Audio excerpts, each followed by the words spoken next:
Assalamualaikum warahmatullahi wabarakatuh. Perkenalkan, saya Adina Rosalina dari kelompok 8. Selaku pembuka presentasi ini, kelompok 8 sendiri itu beranggotakan 3 orang dengan saya sendiri, yaitu Adina Rosalina, kemudian ada Maman Suryaman dan Muhammad Rofiki. Kami akan mempresentasikan materi mengenai penetapan harga jual produk dan harga transfer. Untuk mata kuliah, akuntansi manajemen dengan dosen pengampu yaitu Bu Indawati SEMM MAK. Langsung saja kita masuk ke materinya.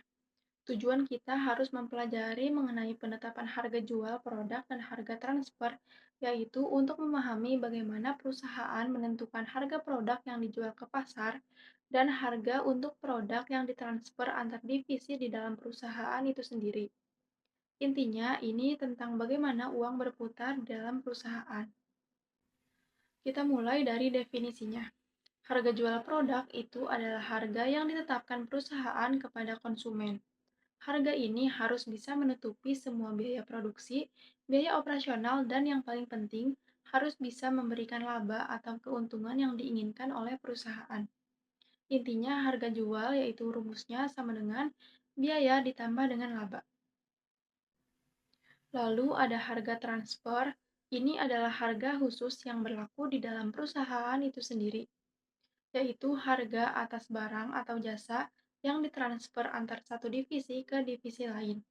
Contohnya yaitu divisi A memproduksi komponen lalu menjualnya ke divisi B yang merakit produk akhir. Harga antar divisi A dan B ini disebut dengan harga transfer. Fungsinya untuk mencatat pendapatan bagi divisi penjual dan biaya bagi divisi pembeli. Dalam menentukan harga, baik pendekatan full costing maupun variable costing bisa digunakan untuk menghitung harga pokok. Namun, ada 3 pendekatan utama dalam pengambilan keputusan penetapan harga. Yang pertama yaitu cost plus pricing. Sesuai namanya, metode ini menghitung semua biaya cost produksi, lalu ditambah plus dengan presentasi laba markup yang diinginkan. Ini adalah cara yang paling sederhana dan sering digunakan untuk memastikan biaya tertutup dan laba didapat. Kedua yaitu target costing. Metode ini kebalikannya. Perusahaan menentukan dulu harga jual yang diinginkan oleh pasar atau harga target. Setelah itu, perusahaan akan berusaha menekan dan mengontrol biaya produksi seefisien mungkin agar laba yang didapatkan tetap maksimal. Lalu yang ketiga ada transfer pricing atau internal. Seperti yang sudah dijelaskan, ini adalah harga jual beli yang terjadi di antara unit atau divisi yang berbeda di dalam satu perusahaan. Untuk menentukan harga transfer internal ini, ada beberapa metode yang bisa digunakan dan masing-masing punya kelebihan dan kekurangan. Yang pertama adalah metode biaya atau cost base. Di sini, harga transfer ditentukan berdasarkan biaya yang dikeluarkan oleh divisi penjual.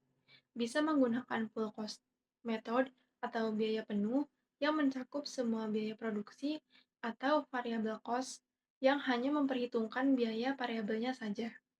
Lalu yang kedua ada metode harga pasar atau market based. Ini dianggap yang paling adil karena harga transfer yang ditetapkan sama dengan harga jual produk atau jasa tersebut di pasar eksternal. Divisi pembeli dan penjual diperlakukan seolah-olah mereka adalah perusahaan independen. Lalu yang ketiga yaitu metode negosiasi. Ini adalah proses tawar-menawar antara manajer divisi penjual dan manajer divisi pembeli. Harga yang disepakati berada di antara biaya produksi divisi penjual dengan harga pasar atau harga beli alternatif divisi pembeli.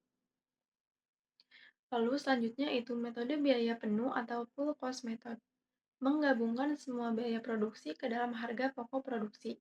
Lalu yang terakhir yaitu metode biaya variabel, di mana penetapan harga transfer yang ditetapkan sebagai biaya variabel.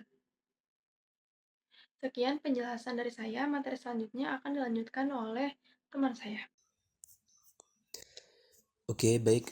Selanjutnya yaitu metode penentuan harga pokok produksi. Penentuan harga pokok produksi dilakukan dengan menghitung unsur biaya ke dalam biaya produksi menurut Mulyadi 2015. Terdapat dua pendekatan dalam menentukan harga pokok produksi.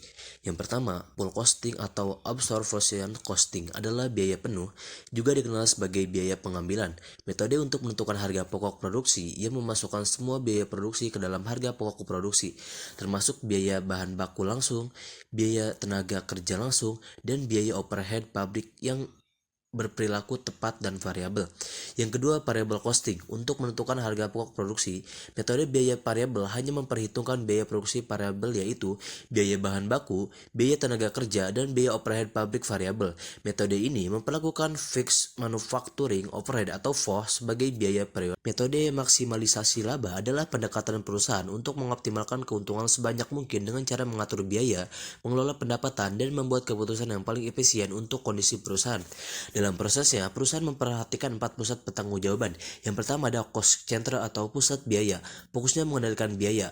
Manajer cost center harus memastikan biaya tidak melebihi anggaran dan setiap pengeluaran harus efisien. Contohnya adalah bagian produksi yang mengatur penggunaan bahan baku dan tenaga kerja. Yang kedua, revenue center, yaitu pusat pendapatan. Fokusnya meningkatkan penjualan. Divisi ini bertugas menghasilkan pendapatan sebanyak mungkin. Misalnya tim penjualan, tim marketing, atau divisi revenue center atau pusat pendapatan. Yang ketiga, ada profit center, yaitu pusat laba. Gabungan cost dan revenue center tujuannya mencari keseimbangan terbaik antara biaya dan pendapatan sehingga menghasilkan laba maksimal. Divisi ini biasanya diberi wewenang menentukan strategi penjualan dan pengelolaan biaya internal. Yang keempat, yaitu pusat pembiayaan atau financing center.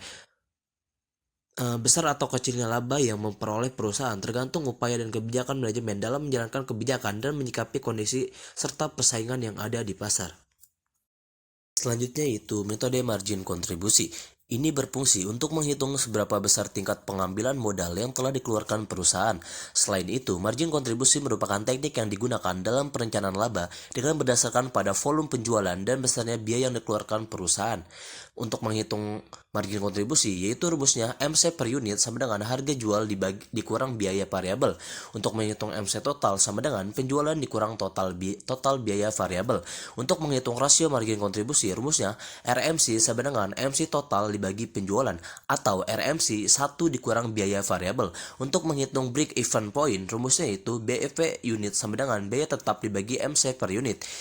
BEV rupiah yaitu sama dengan biaya tetap dibagi RMC. Untuk menghitung margin of safety atau MOS, yaitu rumusnya MOS sama dengan penjualan aktual dikurang penjualan impas.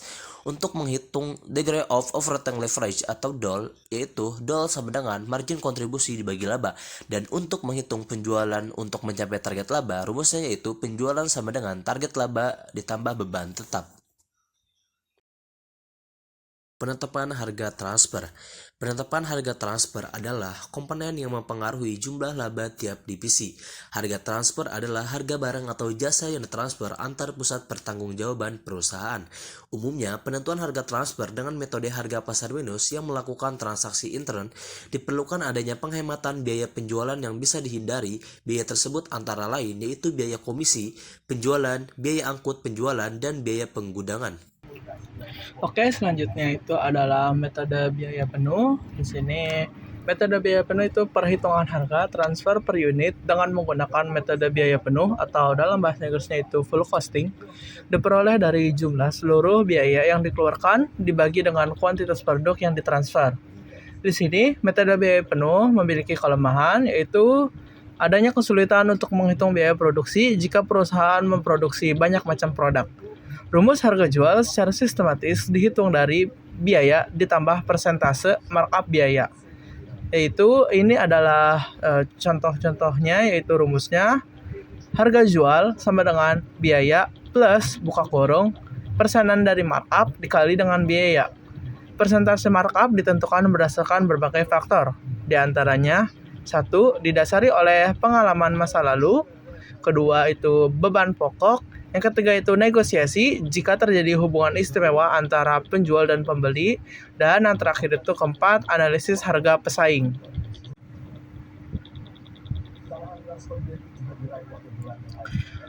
Kita lanjut ke metode biaya penuh ditambah laba. Di sini metode biaya penuh ditambah laba dipengaruhi oleh pertama itu adalah harga pasar. Harga pasar ini ditetapkannya harga pasar berdasarkan harga pasar aktual yang dipergunakan oleh perusahaan dalam melakukan transaksi dengan pihak ketiga.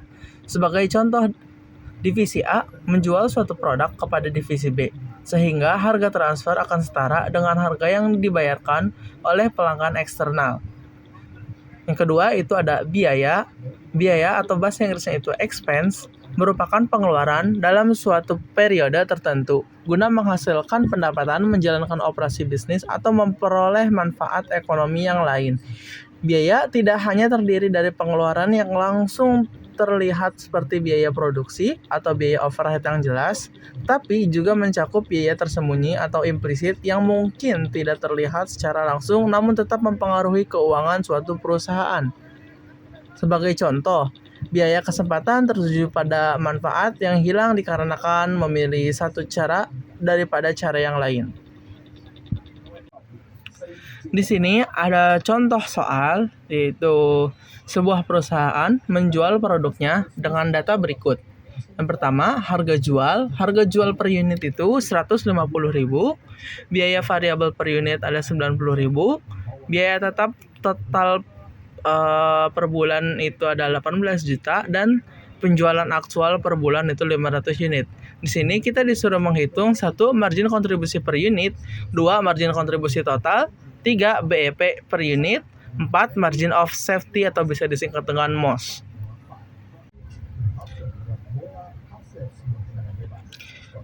Di sini ada jawaban dari soal berikut. Yang pertama kita menghitung margin kontribusi unit dengan rumus harga jual dikurang biaya variabel. Harga jual sendiri itu adalah 150.000 dan biaya variabel itu 90.000. Jadi bisa disimpulkan margin kontribusi per unit itu 10.000. Kita lanjut ke yang kedua, yaitu margin kontribusi total dengan rumus margin kontribusi per unit dikali dengan unit terjual. Margin kontribusi per unit itu ada 60.000 yang tadi sudah kita hitung, dikali unit terjual yaitu 500 sama dengan 20 juta. Di sini kita juga menghitung break-even point per unit, yaitu biaya tetap dibagi dengan margin kontribusi per unit. Yang mana biaya tetap tersebut berjumlah 18 juta dibagi dengan 60.000 sama dengan 300 unit. Dan yang terakhir itu ada margin of safety atau MOS, yaitu penjualan aktual dikurang penjualan pas. Penjualan aktual itu 500 dan penjualan pas itu 300 sama dengan 200 unit.